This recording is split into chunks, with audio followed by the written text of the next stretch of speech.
So welcome to the third of this series on atrocity and religion in European memory. Wars always inevitably produce atrocities, but not all of them to the same extent. Civil wars, when your enemy are rebels or criminals or tyrants, rather than simply foreign powers, are particularly liable to produce atrocities. And doubly so, religious civil wars, in which the enemy are blasphemers or agents of the devil. Who's going to dare say that there are some punishments which Satan's servants don't deserve? In fact, by the very act of violating the norms of war, you can demonstrate your own superlative zeal for the cause. So the age of the religious wars in Europe was naturally an age of atrocities. And in this lecture, I want to look at two such atrocities in particular, how they came about and what their effects have been since. At the end, I will even attempt an answer to my slightly silly title. But first, let's be clear what we're talking about. We're looking at the period from the 1540s to the 1640s, when Europe's fault line between Catholic and Protestant repeatedly erupted into full-scale warfare.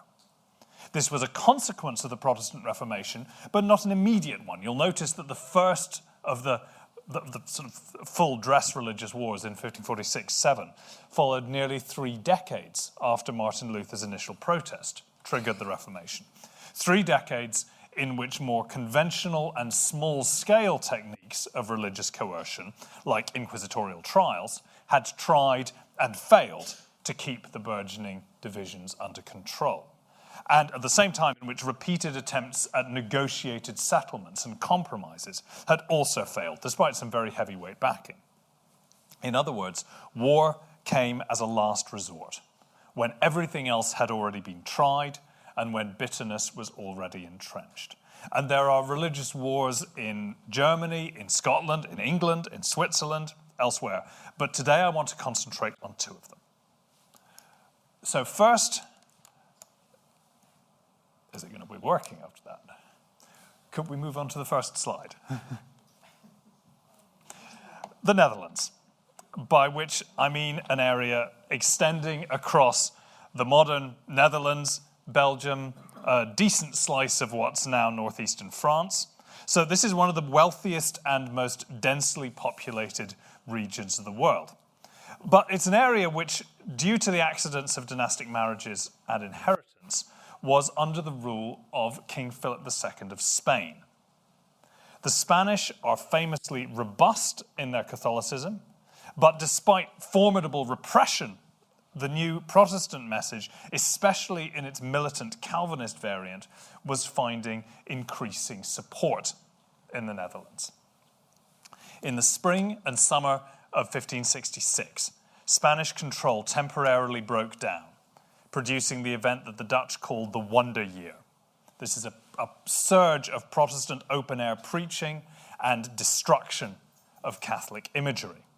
And that lasted as long as it took for a Spanish army to get there and put an end to it.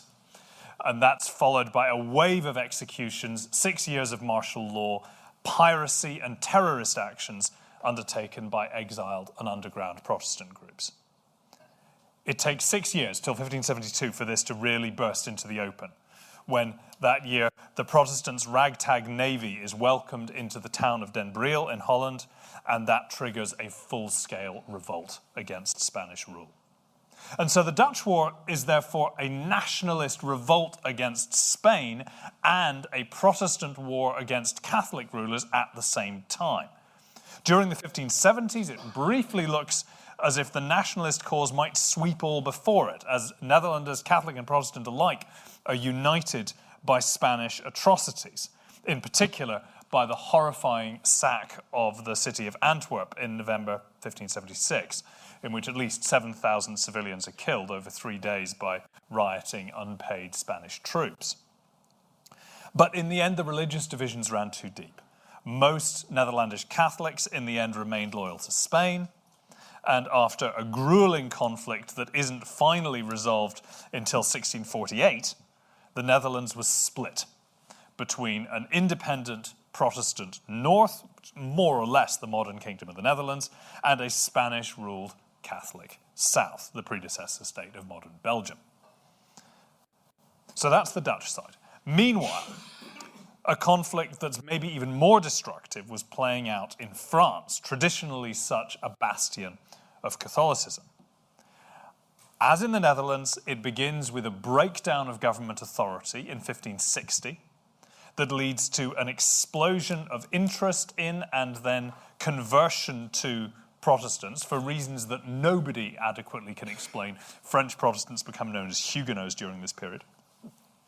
By early 1562, as much as 15% of the French population, and maybe half of the high nobility, is affiliated with the new Calvinist churches, which is not bad from a standing start. These are heady, exciting, frightening months. It seems plausible, it even seems inevitable, that France as a whole is going to flip and turn Protestant. The government isn't going to stop it. King Charles IX is only 11 years old, and his mother, Queen Catherine de' Medici, is chiefly interested in stitching up a compromise to hold the kingdom together. She's openly willing to grant toleration to the Protestants to do this. But much of the Catholic population felt differently. And they have a leader in the Duke of Guise, who's the head of a powerful princely family who are not about to abandon Catholic France to a gaggle of heretics without a fight. On Sunday the 1st of March, 1562, the Duke and his entourage stopped to hear Mass at the small town of Vassy in eastern France, near Troyes. But Mass wasn't all they could hear. The distinctive French-language psalm singing of a Calvinist congregation in a barn next door disturbed their service. The Duke and some of his soldiers demanded that they be silent. They refused. Guise's men tried to push into the barn. Stones were thrown, and one of them hit the Duke himself. That may be that he was looking for an excuse or that he was genuinely provoked, but whatever, he ordered his men to seal the barn and burn it to the ground. The most reliable accounts, not that anybody's account of an event like this is ever truly reliable, put the death toll at or around 63 worshippers. There was a newly coined word for an event like this in France. Since the late 1540s, the old word for a butcher's chopping block, a massacre, had been used for this sort of mass butchery as well. The massacre at Vassy is a classic example of how violence can polarize what had been a tangled situation. Because now Protestants took up arms in self-defense, and the Duke of Guise's Catholic hardliners took their chance to try to cleanse the realm of Protestants, and the crown tried helplessly to hold the rein. Periodically, over the next 35 years, successive kings imposed compromise peace settlements, but they never held for long before violence erupted again. At least not until the 1590s, when King Henry IV finally managed to impose a settlement which granted real, although limited, civil, legal, and military rights to the Protestant minority. The question's often asked, are these really wars of religion? They were called so at the time. Of course, plainly, religion never exists in the abstract. It's tangled up with politics and economics and nationalism and culture and all the other things that human beings kill each other about. These weren't pure wars of religion, not that there could ever be such a thing. But they would have been inconceivable without it. And we can see that if we look at the nature of the violence itself, as a famous argument made by the brilliant American historian Natalie Zeman Davis established. Consider a recurrent feature of the religious wars, which I've already mentioned, iconoclasm, the deliberate destruction by Protestants of objects which to Catholics were sacred. We might find this unpleasantly familiar. The echoes, for example, of the destruction of the ruins of Palmyra by the jihadists of Islamic State in 2015 are not an accident. But this phenomenon is worth pausing on because in the middle of a religious war, it's got two meanings, neither of which is the one we might instinctively give to it today. For the iconoclasts, for the Protestants, these items are blasphemies. They are insults to God. They're so profoundly offensive that if you were to leave them be, you would implicitly be condoning them and so sharing in the guilt. And the fact that they are found in churches makes it all the more urgent to remove them. How could God's people possibly be expected to worship in the presence of these travesties, these mockeries of what true religion is? There are plenty of biblical verses mocking the use of idols, insisting that God does not live in temples made by human hands, that he must be worshipped in spirit and in truth. The 10 Commandments teach, as plainly as you like, thou shalt not make unto thee any graven image. If you want to feel some of the same sense of horror and outrage that they felt, imagine how we would feel about displays of swastikas or fascist imagery today. When post-war Germany cleansed churches of decorations that looked like this. This is one of very few photographs that survive of a church that was redecorated during the Nazi era. Nobody was protesting that that was a part of the rich architectural heritage of the nation and ought to have a preservation order slapped on it. Such things stink in God's nostrils, was the logic.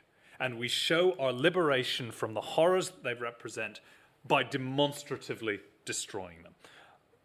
One obvious sign of this was that the iconoclasm sometimes had a ritual dimension to it. We hear again and again of cases where images aren't only removed, but they're burned. It's the punishment for heretics. Or sometimes statues of the Virgin Mary had their noses cut off. And if the meaning of that isn't immediately clear, remember that one of the most visible and horrifying symptoms of advanced syphilis is saddle nose deformity, that is, most of the nose falling off. Syphilis is endemic across Europe throughout this period. It's naturally associated with moral corruption and especially with prostitution, so much so that in some jurisdictions illicit prostitutes could be punished by having their noses cut off. So to do that to a statue of the Virgin Mary, to the ultimate symbol of sexual purity, that is to assert very directly that this statue is not the perpetually celibate Mother of God. It's a mockery of her, a painted strumpet made to lure the faithful from their true beloved into spiritual fornication with some raddled painted harlot. These images needed not only to be exposed for what they were, and the Christian community which had tolerated these things to cleanse itself, lest God's wrath be poured out onto the society which had turned a blind eye to these depravities for too long. Beside these sorts of concerns, our modern worries about historical or artistic value would have seemed like pathetic mewling. Yes, of course these objects were pretty. That's what makes them dangerous. But if you're a Catholic, of course, the question is reversed. It's not merely the blasphemy that they felt in the act of deliberately violating a statue created to honor a saint. I mean, of course, they're well aware it's just a piece of wood.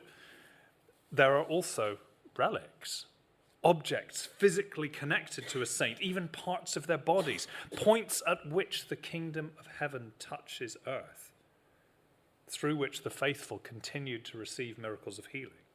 And now the Protestants are wantonly destroying these things, as if they loathe everything that's holy.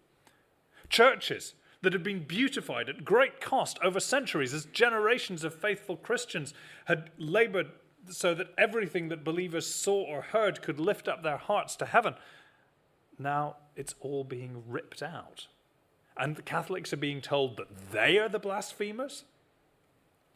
And it came to a head over the most contentious object of all, the consecrated host that was kept reserved in most Catholic churches.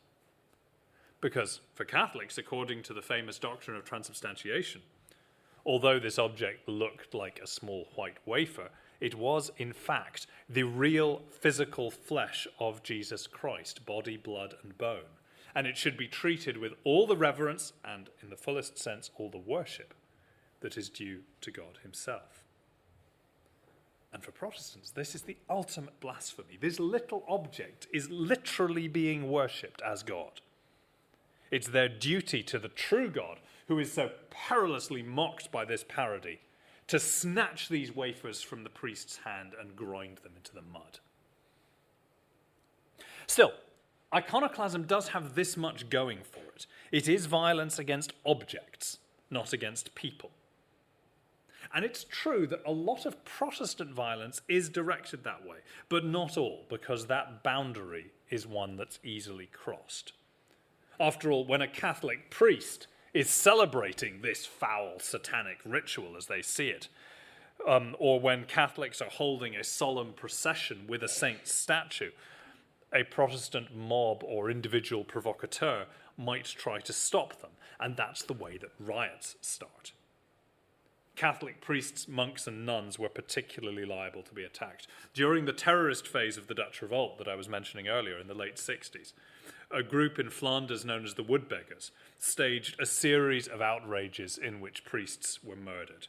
Several of the bodies were mutilated, either before or after they were killed, most commonly by castrating them. It's an all too obvious comment on the way that Catholic priests' compulsory celibacy was both unnatural and a cloak for their voracious lusts.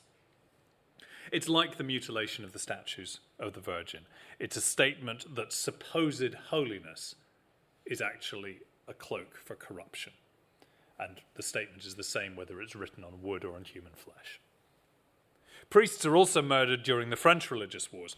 This incident in which a priest was tied to the crucifix in his own church and then shot is a particularly powerful symbol of the way that violence that begins by cleansing the temple of idolatrous objects can easily spill over into cleansing it of idolatrous people. So powerful a symbol, in fact, that we've got to wonder whether this really did happen, or at least whether it happened quite the way this propagandistic pamphlet portrayed it. I'm not so much questioning the account as saying that this is such a picture-perfect atrocity that if it weren't true, Catholic propagandists would have had to invent it. In any case, the larger point stands. Protestant violence began with destroying sacred objects and ended with killing sacred people and anyone who defended them. Catholic violence aimed in much the same way to cleanse Christian society from pollution and impurity, but with one key difference. The impure elements were not objects, but people, the persons of the heretics themselves. From the start, Catholic violence tended to be directed at religious cleansing by terrorizing, driving out, exterminating the heretical infestation. This is a painting of the Catholic League in Paris marching through in hunt for heretics. And you can see here the friar firing almost at random into the crowd. The gangrenous limb, by this view, needs to be cut out of Christendom to stop the rot from spreading. Urgent surgical necessity means that normal niceties like due process or the presumption of innocence are luxuries that can't be afforded.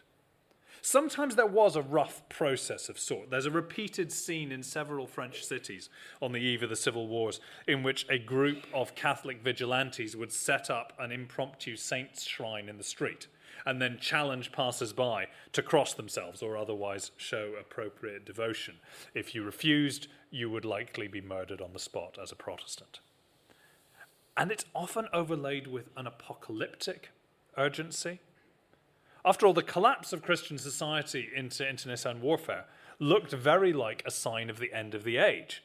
This is the beginning of Armageddon. It's the final test in which Christ is going to spit out the lukewarm moderates from his mouth and demand true allegiance. For Catholics, to purge the realm of heretics in a moment like that was both an urgent necessity and a glorious privilege. It's a chance to be a warrior for God. And in that sense, the actual warfare, clashes between armies, is almost peripheral. It's events like the burning of the barn at Vassy that shows what it's really aimed at. In the next century, one of the shrewdest observers of the English Civil War commented that the war was begun in our streets before the king or parliament had any armies. And that comment could stand for the era of the religious wars as a whole. The real wars happened between two mobilized civilian populations, each one desperately trying to cleanse their community of fatally dangerous pollution. If Catholic apocalypticism tended to take off any constraints from their violence, The Protestants are also apocalyptic, but it plays out in a slightly different way. The Protestants are theologically inclined to expect and indeed to revel in persecution and victimhood. Martin Luther had primed them to expect to follow in Christ's footsteps and to suffer the way he suffered. They read in the New Testament that God disciplines those whom he loves, that it's a grace, a privilege to suffer injustice for the sake of the gospel. So maybe they didn't exactly seek suffering out, but when it came, they're not surprised by it, and they're also not deterred by it. You can arrest them, you can murder them, you can massacre them, and you will only stiffen their resolve and prove them right. They will take up and retell the story of their sufferings, and they will turn it against you. They are, in fact, a remarkably difficult community to intimidate. Violence just doesn't seem to work against them. There would be several ways for their enemies to respond to that frustrating fact, but the obvious one, of course, was to redouble their efforts. If you can't scare them, you can at least kill them. All right, enough generalities. I want to look at two particular events during the religious wars which show the way that particular atrocities could happen in this system and how they could break it. One Dutch, one French. From October 1573 to October 1574, the rebel Dutch city of Leiden was besieged by the Spanish. There's a brief break in April-May 74 when some resupply is possible. The siege itself isn't particularly violent. The Spanish can't assault the city because the ground is too wet to dig trenches. But it is tight, apart from that brief interlude in the spring. Around 6,000 of the city's 15,000 people died during the siege, mostly during the second phase of it, from May until the city's relieved on the 3rd of October. The relief of Leiden is a decisive battle during the War for Dutch Independence. If the city had fallen to the Spanish, then South Holland would have lain at Spain's feet, whereas the Dutch victory helped to provoke a wave of desertions by Spanish soldiers and effectively marks the eviction of the Spanish from the province of Holland. This is partly because the victory is a genuinely impressive military achievement in a very Dutch way. It happens by cutting dikes so as to deliberately flood large parts of the countryside, forcing the Spanish to retreat further and enabling a fleet of rebel barges to reach the city and deliver 8,000 soldiers and some fresh supplies. Even so, the relieving forces fought their way through to the city painfully slowly. As deaths mounted, there were riots against a city government that refused to surrender, bitter divisions while the property of Catholic citizens was seized and redistributed. But although food was tight, the city wasn't on the edge of starvation. The deaths were mostly due to disease, or they called it plague. What it actually was is anyone's guess. Food, though, wasn't about to run out. There was a ration of horse meat still being distributed to every household until just before the end of the siege. But this isn't quite the way the events remembered. And remembered it was. Here I should say I'm following the terrific Dutch historian Judith Polman. It became one of the great myths of the Dutch revolt, the story of how the city had hung on in the face of starvation until finally the relieving force arrived and had distributed herring and bread to the people. You can see the figure on the left there holding up the loaf and the fish. It's a plain echo of Christ's feeding of the 5,000. In reality, they'd also given out cheese, but that doesn't fit the story so neatly. The plague also tends to be written out of the account, that because plague looks uncomfortably like divine judgment rather than Spanish cruelty.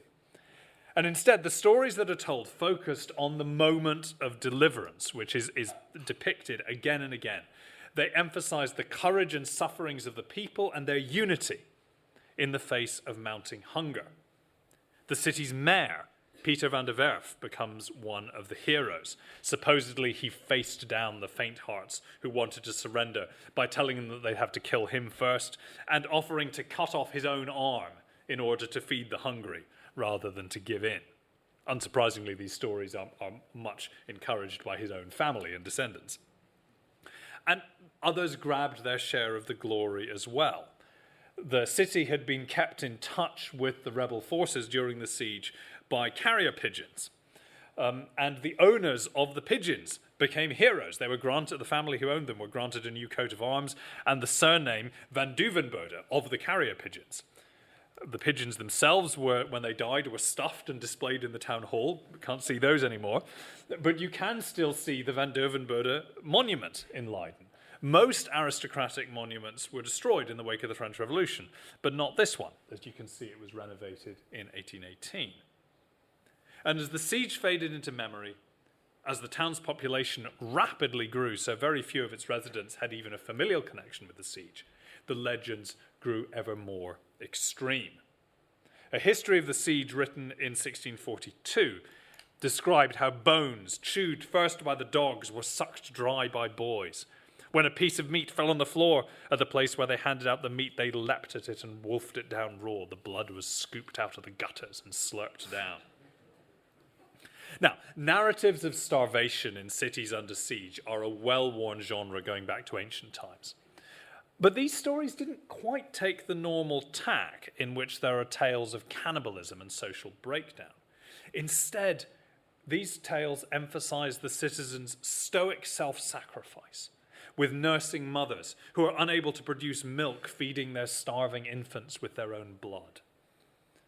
The tales also emphasized social solidarity, the rich and the poor alike, Catholics and Protestants together, sharing what little they had. Relics of the siege are treasured, in particular cooking vessels that had been used during it are brought out again and used for the feasts which are held for the annual celebration of the relief on the 3rd of October. Leiden's University took up the theme. Sermons were preached on it annually. Plays are staged. And in the process, the divisions which had racked the city during the siege are airbrushed out of the account. Legend firmly insisted that everyone had suffered together. Catholic, Protestant, rich, poor. A divided nation could join in commemorating their collective suffering at the hands of the Spanish. This newly staged photographic image of the siege was commissioned by the City Museum in 2011. So I think we have to recognize that this still popular myth was a largely benevolent way of processing the traumatic memory of the siege. By concentrating on an injustice that the whole city suffered, it could knit together a religiously divided society with the soothing power of victimhood. And until modern historians got hold of the legend with their carping insistence on welcome values like facts, everybody was happy. Of course, the legend did also require demonizing the Spanish as a national enemy, but this is what they mean when they say that history is written by the victors. My second event is a darker story, and this one comes from the French Wars. By 1570, there had been 3 bouts of open warfare, each one brought to an end when the crown tries to impose a compromise settlement. The 1570 compromise looked just as fragile as its predecessors. But the young king, Charles IX, and his mother, Catherine de' Medici, who's still very much ruling alongside him, had a plan in 2 parts. First of all, a marriage alliance.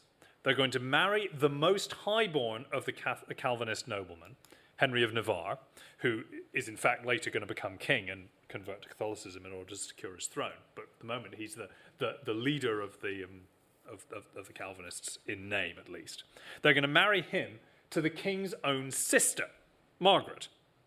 And they're going to use this united front to take France to war against the old enemy, Spain, because they hope that that might unite the warring religious parties, just as was going to happen in the Netherlands a few years later. It's not a foolish plan. They're not the only politicians hoping to find a way to break the religious impasse. Queen Elizabeth I in England is trying to do very much the same thing. So in August 1572, the great and good of both parties gathered in Paris for the wedding. Everybody knows that the city itself is overwhelmingly and violently Catholic. It has an embattled Protestant minority protected against vigilante attacks only by the Crown's determination to impose a pacification that much of the citizenry do not want. But for the moment, the city chafes but accepts it.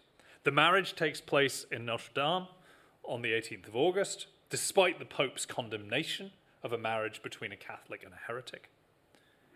And soon the assembled notables are going to disperse. Maybe it's going to work. Then, on Friday the 22nd of August, Gaspard de Coligny, the Protestant nobleman who's the most important military leader of the Protestants, is shot in the street and badly wounded. Nobody knew for sure then, we still don't know exactly who shot him or why, but we do know that the shot was fired from a house belonging to the Dukes of Guise, the leaders of the rejectionist Catholic faction. Instantly, this plunges the capital into a crisis. There's rumour, counter-rumour, there still is about what happened. Quite what went on between the Friday and the Sunday morning is still hotly contested. For myself, I am not persuaded that the original assassination attempt was planned or sanctioned by the King and the Queen Mother. But it might have been. Certainly the paranoid rumours that whipped through Paris that weekend suggested that it was. It's pretty obvious that this is not going to end well. Another round of religious war seems inevitable. There's the fear that the Calvinist leaders gathered in Paris might attempt a coup, might try and seize the king. Certainly rising fury from the Calvinists suggested that they were going to strike back in some way. Coligny is urged to leave Paris and mobilize his army, but instead he chooses to remain. He says that he's going to trust the king and the Queen Mother to keep the peace. The royal family and their advisors spent much of Saturday the 23rd cloistered in a crisis meeting at the Louvre. Obviously, we don't know exactly what happened, but I can tell you what seems likely. They're aware that the city is a powder keg, that the presence of the Calvinist leadership makes this a very dangerous moment. They're aware that rightly or wrongly they're being blamed for the assassination attempt. The king and his mother decide that the time has come to abandon their attempt to play both sides. Instead, they had what seemed to them an opportunity to mount a coup of their own, to act swiftly and suddenly, to cut off the head of the snake, to bring this endless civil war to an end at a stroke, to take out the entire Calvinist leadership, who are right there. The rumours circulating that the Calvinists themselves were planning to seize or to murder the king only made it seem more urgent. What we know is that late on the Saturday, the 23rd, it's decided to follow up the botched assassination of Coligny with a simultaneous strike against the entire Calvinist leadership, to be carried out by the king's personal guard together with the Duke of Guise's men. Overnight, the city's gates are sealed. Boats on the Seine are impounded in order to prevent any escape. The murders began at around 4 a.m. on Sunday, the 4th of August, St. Bartholomew's Day. St. Bartholomew, ominously, is the patron saint of butchers. It's a festival day when norms are already half suspended. The king's Swiss guard break into the house where the injured Coligny is being tended, and he is swiftly murdered. But the break-in, and maybe the ringing of bells, had already roused a neighbourhood that was at hair-trigger readiness. Maybe this is the Protestant coup that everybody's so frightened of. Catholics poured out into the streets, but it turned out to be something else. It's been very plausibly argued that the critical moment is when the Duke of Guise himself comes out of Coligny's lodgings after the murder, and there, in the street, in the hearing of the crowd that's beginning to gather, instructed his men to move on to the rest of the Calvinist leadership, and said the words, "Le roi le veut," the king commands it. For Paris's fervently Catholic population, who had spent 10 or more years being restrained by the king from purging the Protestant pollution in their midst, this is a moment of release. It's a long overdue permission to do what they had always known would have to be done. The rumour swept through the city. In other words, the massacre that followed doesn't seem to have been actively premeditated by the king or his mother. They'd planned a targeted strike against the leadership. What they got instead was a genocidal purge. This early woodcut shows the whole story from Coligny's assassination on the left through to his eventual murder in his bedroom at the top, his body being dumped out of the window, and then the killing beginning in the street. The numbers are disputed, but a sensible guess of the deaths in Paris on St. Bartholomew's Day and the 2 or 3 days following would be 3,000, give or take. But the numbers don't convey the experience very well. For example, the Protestant merchant family of Matherin-Lusso had imagined that the fact they've got business dealings with the royal court would give them some protection. When the doorbell was rung early that morning, Matherin himself went to answer it, and he stabbed to death on the spot. His son managed to escape into the street, beat on a neighbour's door for refuge, but the neighbour refused to open, and the young man was butchered in the street. His mother, Matherin's wife, jumped from an upstairs window into a next-door courtyard, breaking both her legs in the fall. She was at least luckier with her choice of neighbour, because this one hid her in his cellar. But the mob spotted the open window, worked out where she was, and dragged her out into the street by her hair. They cut off her hands to get the bracelets on her wrist, and then impaled her on a roasting spit, dragging her body through the streets before dumping it in the river. A number of witnesses reported that the Seine ran red with blood by the end of the day, and that may be more than just a figure of speech. Only a minority of Paris's Catholics are actively involved in the killing. But if most of their neighbours were too ambivalent or too frightened to shelter fugitives or to face down the mobs, a minority is all that you need. Most of those who were killed were Protestants, but some Catholics who did try to protect their Protestant neighbours are killed too. Some of those neighbours protected them because they seem to have been genuinely horrified. The Duke of Guise himself, the arch-Catholic, sheltered a number of Protestant families in his Paris house, although he did also try to have some of their children rebaptized as Catholics.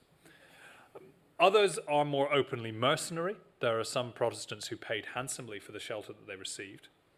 And as Madame Lusseau's grisly example shows, there is pillage and looting, but it tends to be secondary, opportunistic. This is a case of God's soldiers taking a well-earned reward for their service. It's not the purpose of the killing.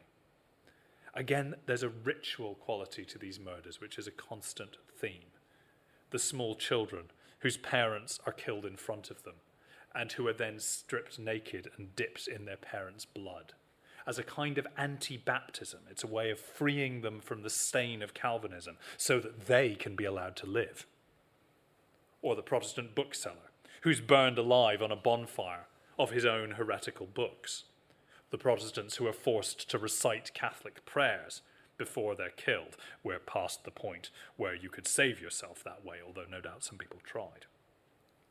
Above all, there's a quasi-judicial quality to some of these murders. This is a crowd that wants to think of itself as fulfilling royal and divine commands, not as a murderous mob.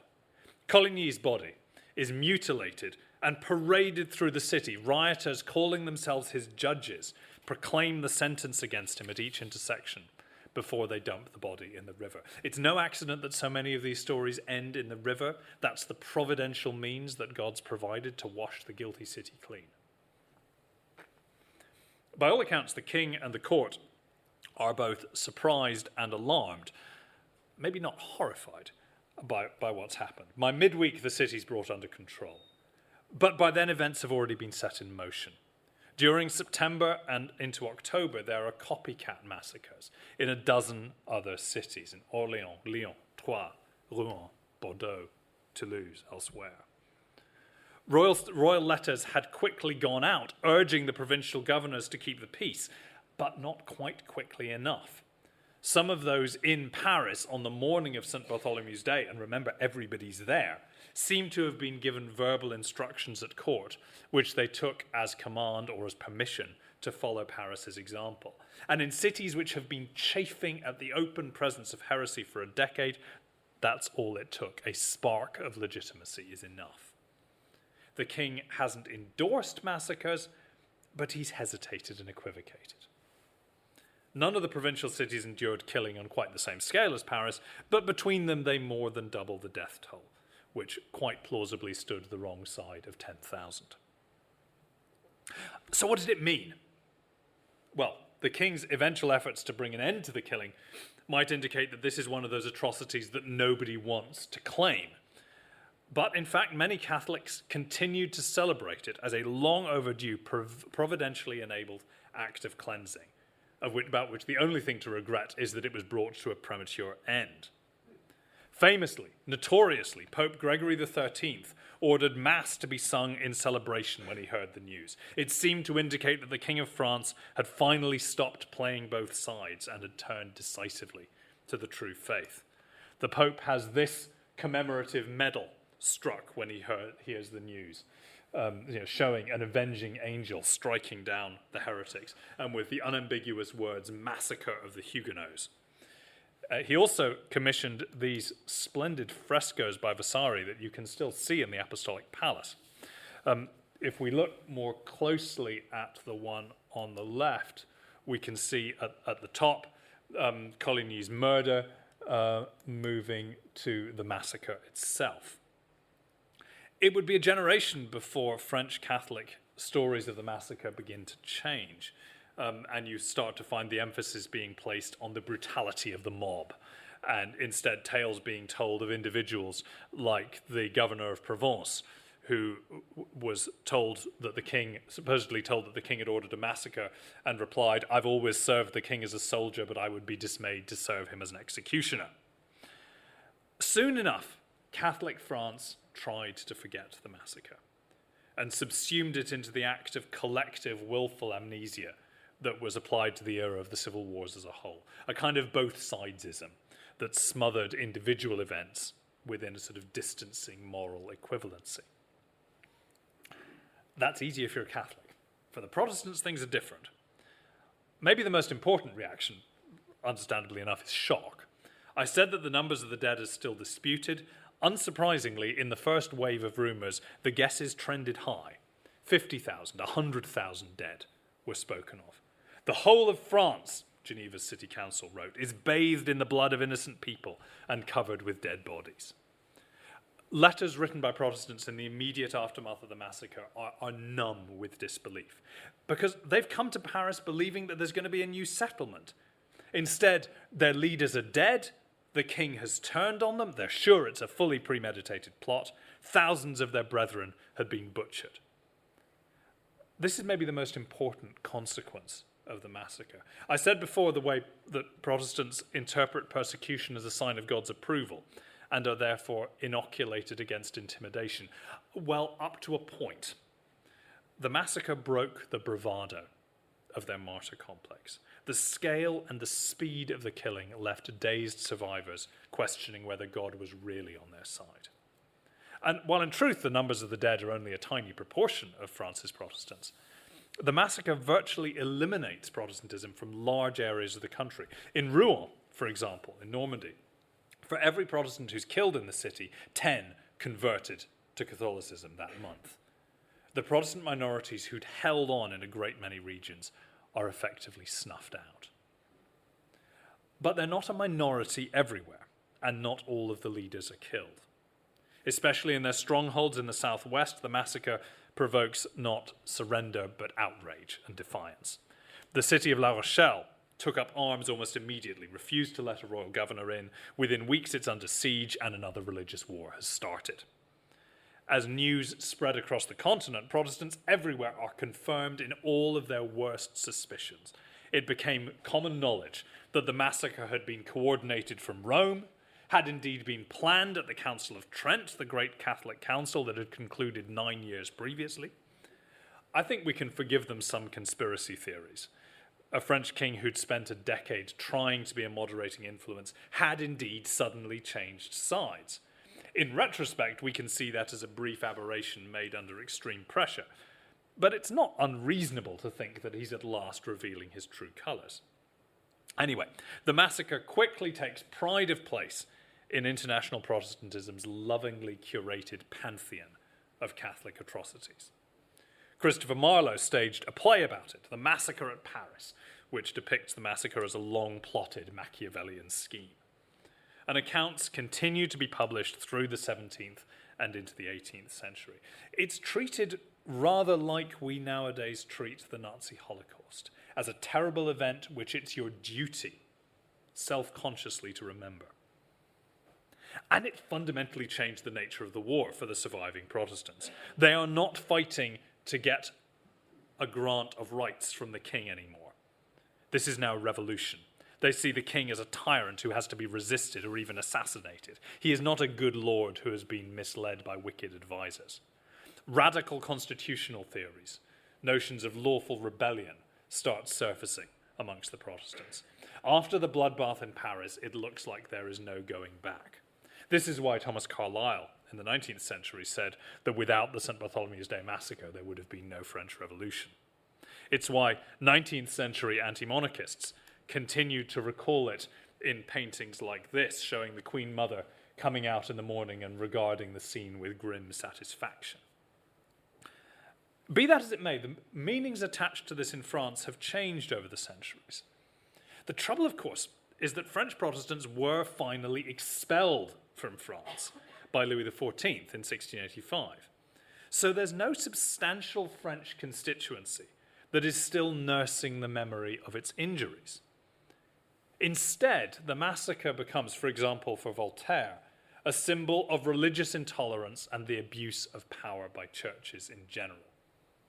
During the French Revolution, the stories strongly revived on these terms. Several plays of that era referenced it, most notably Joseph Chénier's Charles IX, which used the massacre to demonstrate that religions and kings are both equally evil. The play is blocked for many years by the censor. It's finally performed in November 1789, by which stage it's already notorious. One critic called the play an evening of blood, which in the context of the French Revolution was a compliment. Robespierre's colleague Camille Desmoulins saw the play as having been decisive in moving the revolution forward. Chénier was a member of the National Convention and put his principles into practice when he voted for the execution of the king. The massacre hasn't exactly been forgotten since then. There was an opera about it in the 1830s. Mark Twain, in a particularly bleak mood of irony, called the massacre unquestionably the finest thing of the kind ever devised and accomplished in the world, on the unarguable basis that all of the best people took a hand in it. There are still painters like this Russian who draw meaning from the story, noticing again at the top right the malign, brooding power of the church. There were several cinematic depictions in the 20th century. There's even an early Doctor Who story, which, like many of the early Doctor Who's, is now sadly lost with just a few still images. The best-known cinematic version is the 1994 remake of the 1954 film of Alexandre Dumas' 1845 novel La Reine Margot, which has a very lengthy and graphic depiction of the massacre, and distinguished in a peculiarly Gallic way by the fact that a great many of the participants don't appear to have been wearing very many clothes. Still, for such a cataclysmic event, its modern cultural footprint is relatively modest. And I think for a simple reason, that neither its victims nor even its villains have that much salience anymore. French Protestantism isn't extinct, but it doesn't cherish its persecution in the same way. And French Catholicism has been frozen out of any kind of power for over a century now. And France hasn't had either kings or emperors for 150 years. In other words, the story no longer really serves anyone's cause. And it can become just a backdrop to a different kind of story, as in La Reine Margot, or as in the pre-Raphaelite painting by Millet, a Huguenot on St. Bartholomew's Day, which manages to turn the massacre into a story of doomed and heroic love. Don't let anybody tell you that romantic trivialization is a modern invention. So, how do you survive a massacre in the wars of religion? Well, don't answer the front door while it's going on. But the contrasting examples of Leiden and Paris mean we can answer that question on two slightly less superficial levels. If you are a community that has suffered an atrocity, you survive and recover from it by making the right use of it, by not allowing it to break your nerve, and instead keeping its memory alive as a means to unite you against your foes. As we've seen, in that sense, parts of French Protestantism survived the massacre and others didn't. whereas the Dutch managed to use the sufferings of Leiden and the atrocities that followed much more effectively.